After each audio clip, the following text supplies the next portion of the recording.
Happy Thursday. Today, we're switching it up. Instead of Mike interviewing us, I'm going to ask Mike a question because of all the craziness going on. Mike, you've seen kind of a lot of cycles. You've Yep. been investing for a very, very long time. And obviously, right now is one of those moments where oil's going up, inflation obviously has gone up, the markets are in turmoil, and everyone seems to be running around with their head cut off, Yep. wondering what is going to happen next. So, what's going on, Mike? What is going on? So I think there's a couple of things um, that are going on, and again, I've been reading financial news for 30 years every day, and I've studied things back to the 70s. So the oil embargo and all of this other stuff is experience I have, and I guess I would tell, and I'm going to speak to investors first, then we'll talk to homeowners and whatnot after. But if you're an investor, sometimes it is in our best interest to take advantage of a situation. What do I mean by that?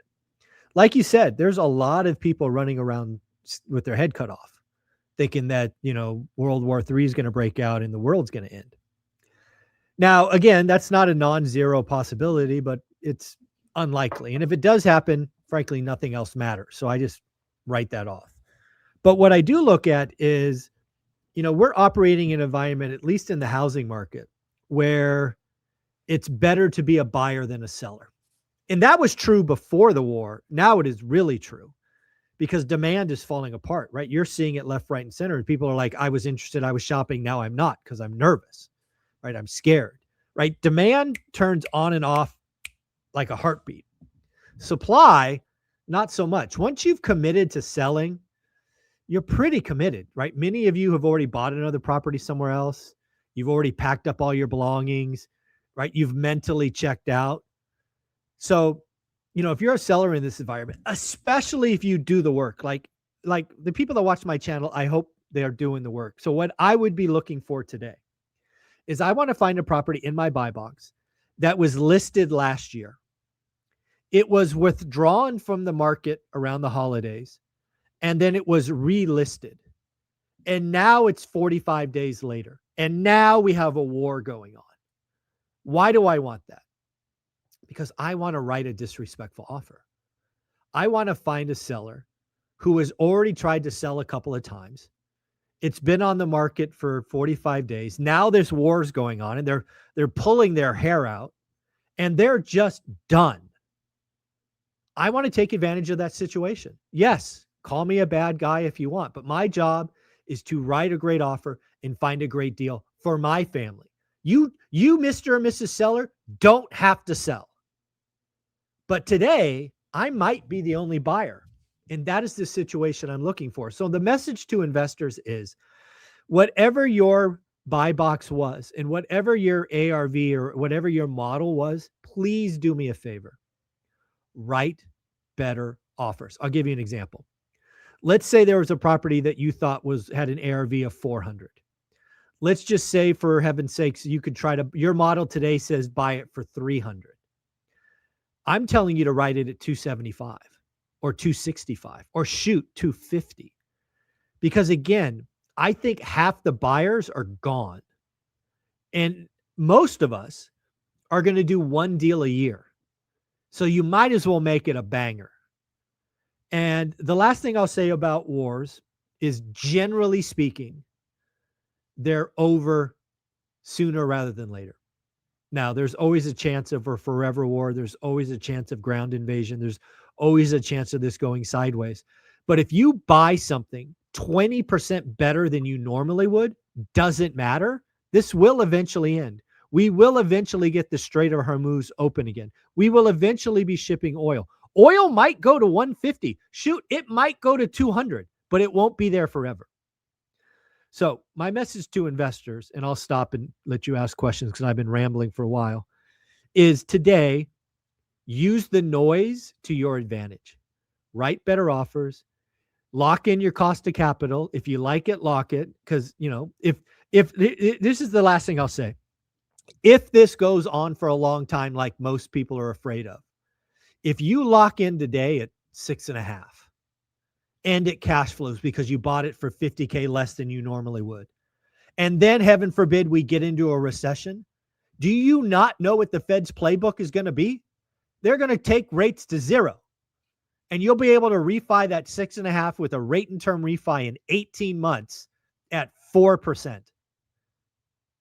How do you like me now? So I'll stop there. We can go on longer, but that's my general message to people is use this to your advantage.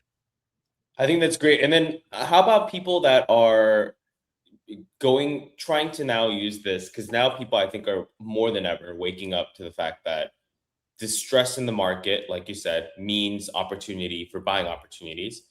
They're still kind of tight on their personal capital, but they're sitting on a lot of equity. Would you recommend those same clients now, hey, let me call my mortgage person and try to unlock that equity in a higher rate environment today than it was like 3 weeks ago, right? Would you still recommend they do that so that they can capture the better opportunity for the next month or 2 months? Or would you tell them, hey, sit and wait? Well, again, I love living out loud, right? You and I, for a month now, maybe 6 weeks, have been talking about Olivia and I raising $1 million.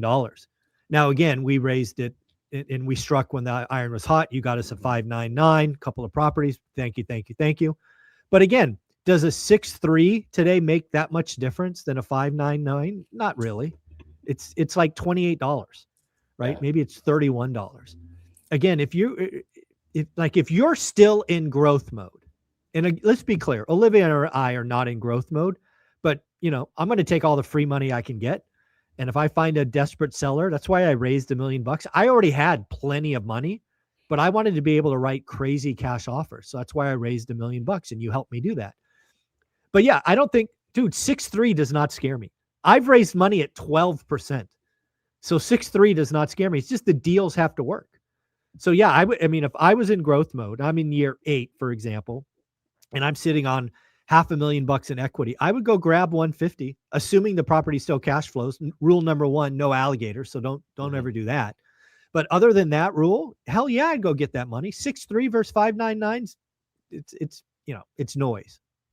Yeah, absolutely. And also, I think what's been more popular now than ever, and kind of segueing into where the market is versus where it was, like Mhm. we're still talking about a market that has the lower margin spreads between the yields and the Yep. rates.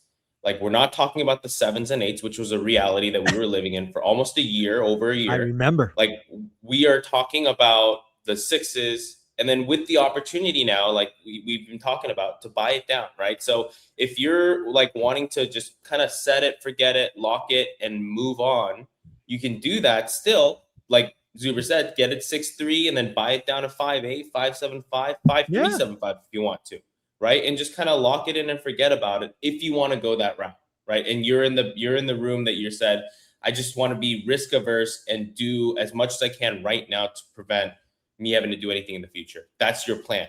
If Yeah. you are betting that, hey, the war goes on and it actually stops in, or continues to go, sorry, it continues to go on for longer than a year, the Feds have to step in, like your example, and drop rates to zero, right? And the federal funds reserve rate, and mortgage rates you think will crash in that sense, then take a no prepay loan, or a shorter prepayment penalty loan that doesn't penalize you for leaving the actual loan itself and paying it off. So I think there's a lot of opportunities there that obviously definitely have to be entertained when the current market conditions as it stands.